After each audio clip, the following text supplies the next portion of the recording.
একটা সত্যি কথা কি জানো, যদি বোন কোটিপতি হয় তাহলে ভাইয়ের টাকা পয়সা, জামা কাপড়, গাড়ি বাড়ি, কাজ এগুলোর অভাব হয় না। ভাইয়ের মুখে দারিদ্রতার ছাপ দেখা যায় না।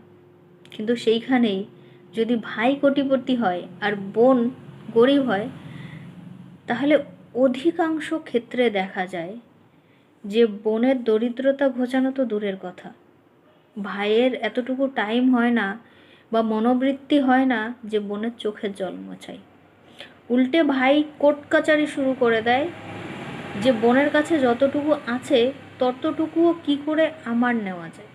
তখন ভাইয়ের মনে হয় যে বোন হয়তো আকাশ থেকে টপকেছে। তখন মনে হয় যে বাবা মা তো শুধু আমার, বোনের বাবা মা ছিল না, বোন তো রাস্তা থেকে কুড়িয়ে এনেছে। অধিকাংশ ক্ষেত্রে, সব ক্ষেত্রে আমি বলছি না, অধিকাংশ ক্ষেত্রে কিন্তু এটাই হয়, আমার নিজের চোখে দেখা, তাই বললাম। দ্বিতীয় গেল যে হ্যাঁ, এটা হয়তো এজন্যও হতে পারে যে আমাদের মেয়েদের সহনশীলতা বেশি তো, আর সারা জীবন ধরে আমরা বোনেরাই ভাইদের জন্য যমরাজের সঙ্গে লড়াই করে আসছি, ভাইফোঁটা দিচ্ছি।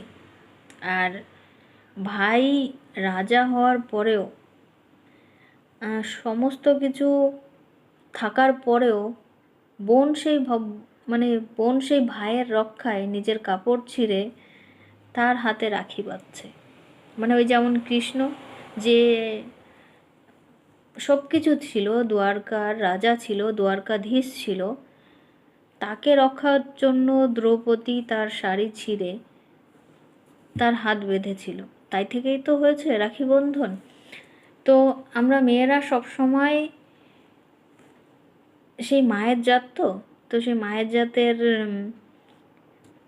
অপমান করতে পারি না, অবমাননা করতে পারি না। তাই কোথাও না কোথাও আমাদের বোনেদের কাছে আমাদের ভাইয়েরা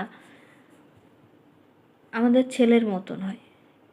মানে অধিকাংশ জায়গায় দেখবে যে যদি বোন বড় হয় আর ভাই ছোট হয়, তাহলে অধিকাংশ জায়গায় বোন এই বলে যে এ আমার বড় ছেলে বা এ আমার বড় ছেলের মতন।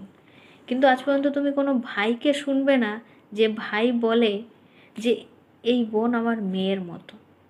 আমি জানি না কোথায় আছে না আছে, কিন্তু আমার চোখের সামনে দেখেছি যে ভাইদের বাড়ি, গাড়ি, টাকা পয়সা, অর্থ সম্পদ সব আছে, তারপরে বোনের যে এক চিলতে জমি সেটা পাওয়ার জন্য কোর্ট কাচারি করছে।